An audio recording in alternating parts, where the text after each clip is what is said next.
Welcome to KangBros TV, the cricket section. So on to the New Zealand Test Series. It starts in March. The squad has been announced.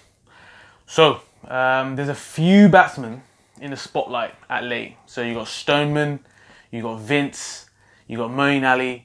All had pretty disappointing ashes as far as I'm concerned. You got Balance, who was dropped. You've got Livingstone, who was picked. So what are your thoughts? I mean, Balance, this is a bit unfair, I think, that he's not here. And Livingstone, a complete player, as far as I'm concerned. So what are your thoughts? And that was Balance. I think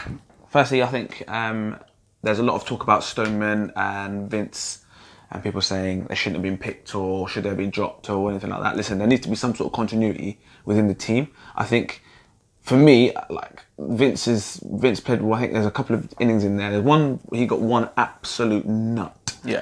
Probably the ball of the series or whatever you want to call it, right? And it was unbelievable. He couldn't play it, but he was batting like an absolute jet that game. Yeah. First test, he got run out.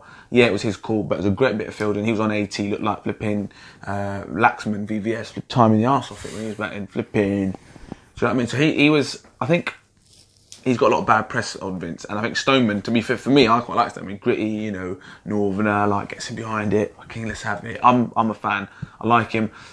Moheen, right? You know what you're going to get with Moheen. Yep. When he gets in and he twats 100, everyone's like, oh, this guy's brilliant. Love the way he frees, hands through the ball. There's not a better time on the ball. Listen, sometimes, you know, people that play cricket, people who know that they've been in it when you've been playing against somebody for a long time, you know someone who's got something over you a little bit. Do you know what I mean? I know it's a lot of it is mental, but line ball really well at Moheen, and he did get him out a few times. There's areas that you can work on, but it's a lonely place out there when you're batting on your own and you're fighting. You get your pad, get my pad out the way, get the pad out the way.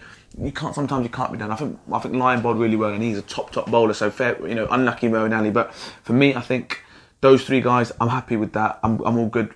You know, they got 50. If they weren't getting starts, then I'd be like, yeah, that's a problem. But the fact that they're getting starts, they're doing the hard bit and then getting out, it's something to work with. So I'm all for it. Gary Balance, mate, I feel sorry for the geezer. I mean, I feel sorry for you. Why would you take him out there? That's harsh. He didn't strap the pads on once. Yeah. They're saying, yeah, listen, mate, well, we're going to send you back. You're shit, mate. But he ain't played. Yeah. He hasn't played. He's obviously a good player. His numbers add up. Statistics don't lie. You can be interpreted however you want. But I think it's harsh. On the other side of that, Livingstone, buzzing. I think that's a great thing to do. Absolute player.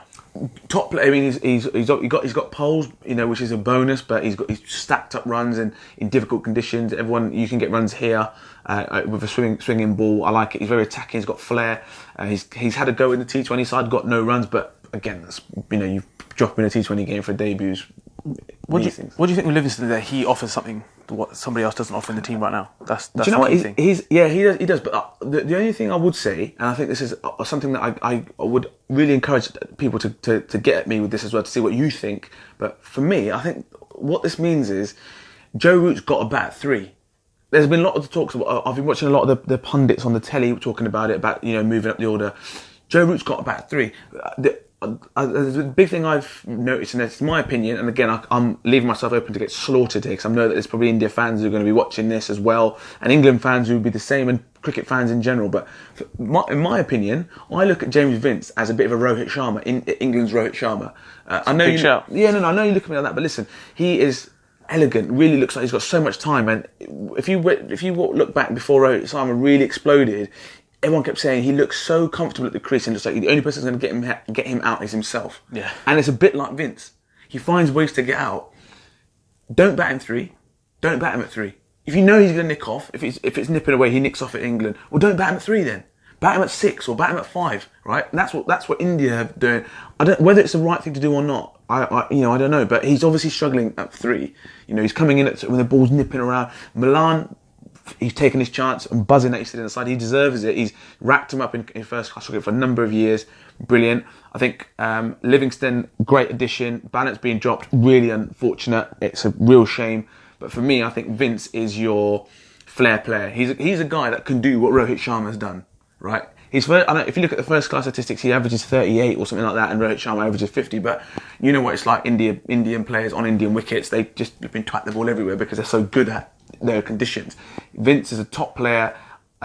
Stick with him. There needs to be some continuity, but maybe shuffle around the pack. Livingstone is not going to come in and bat 3. I mean, he has done it for Lancashire, but in international cricket, I don't think he's a number 3. I think Joe Root comes up to 3. I think Malan goes in at 4. And then you've got your likes of, I think Bairstow should bat 5. I think the guy's proven it. That's a solid top 5. You know who they are. Then after that, Livingstone can go in at 6. Wokes can come back into the side. I don't know if he's fit or not, or if he's in the squad, but he comes back in the side. The other one that everyone keeps talking about is Moheen Ali. Oh, he's just listen. Moheen Ali is an all-rounder. He might get you loads of poles in a series, or he'll get you loads of runs, or he'll nip in with a bit of both, or he might have a flat series. They're all-rounders. They're luxuries. They're great to have in the side, but they're not always gonna score you 500 runs, or get you 400s, or take you 10, a 5 for every innings. It just doesn't happen. So I think I like the makeup of the side. I think there's a few people that are very unlucky to be dropped. Balance, I think, is really harsh, but it kind of is what it is, I think. Okay. So Tom Curran, Jake Ball, both been dropped, replaced by Mark Wood, and then the light heavyweight champion Benjamin the Real Deal Stokes is back.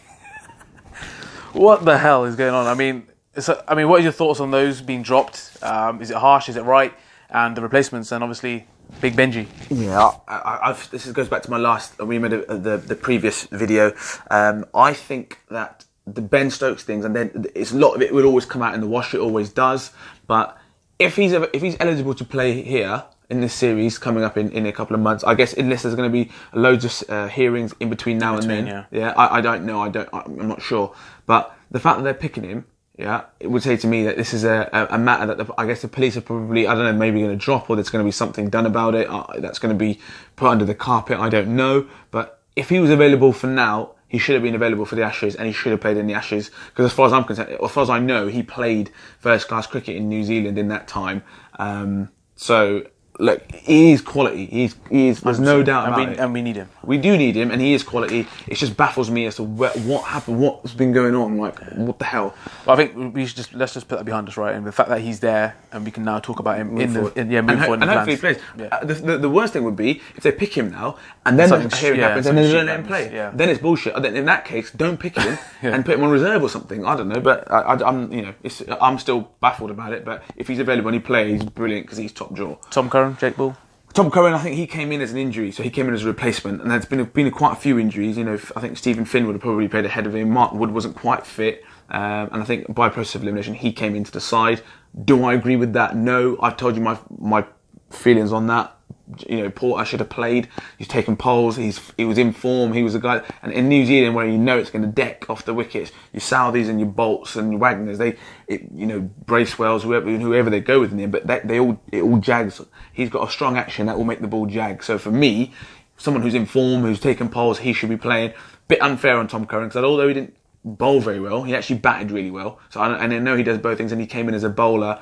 I think it's unlucky. I think he got picked, and it's a good experience for him. But I think he'll understand. My opinion is I think he understands it, and he'll go away from that experience better for hopefully coming back and doing things in the future that will be good. Jake Ball again got injured. I feel sorry for him. Good bowler.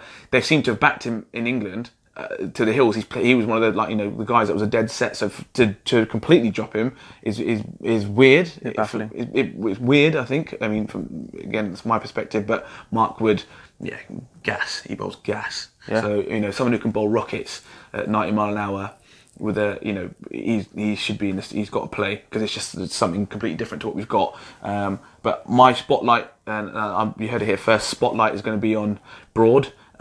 These are conditions that should suit Broad. So he'll either go and get a bag full of wickets and everyone forgets about the mediocre series that he's had, or if he doesn't get poles, then is it time that he gets the axe and someone else comes in? Great bowler, and I'm not shitting on what he's done or anything like that. But sometimes you've got to look about getting moving with the times. Yeah. Okay, so to wrap this up, I mean, what are your thoughts on the series going into it? Do you think win, loss? And is there anyone that you think that should have been on this plane, on this flight to New Zealand that that didn't make it? I think series. Real quick overview. I think England will have enough to win the series. I agree. I think the bowlers and batters. Again, I think New Zealand are a good side, but I think England have better. Have got better bowlers, and the batters, touch wood, the batters should equip themselves better in these conditions and will go on to get big runs. Again, it will be just like the last series. It was Root versus Smith, and Smith came out on top massively. This series is going to be Williamson versus Root. A lot of pressure on Root, young guy, but they're both young guys, both young captains, both doing really well. So that will be the big, the big matchup. The people who I think should have been on the flight. I've said it loads of times. I'm a big fan. Yes, Porter. Yeah, Porter for me, and then the other guys, Leach, Yeah. the left arm spinner. Again, the guy's taken polls for days. They've picked Mason Crane. If they should have played him in the series before they went to the Ashes. That's my opinion. But they didn't. But now they've picked him in the Ashes, so you have to stick with him now, because you can't say to him, you know what, you actually weren't great. I mean, you looked okay in the Ashes, but you played one test match. You looked okay, but let's get somebody else back in. I think Leach should feel hard done by. The guys have taken polls. They brought up this old dubious action thing, which I think is bullshit, because if it was that bad and it was that wrong, then he shouldn't have been bowling in the first class game. And Porter, a guy that's in form, the Aussies would have done it. If there's a bowler that's bowling well, they'll pick him. They'll put the neck on the line and say for everybody else. But that's my outtake on it. I'd love to hear your thoughts on some. I know I make some controversial points. They are opinions. I'd love to hear what people think about the selection. I'd love to hear what people think about the dust settling on the Ashes. Let us know, and hopefully hear from you guys soon. Peace.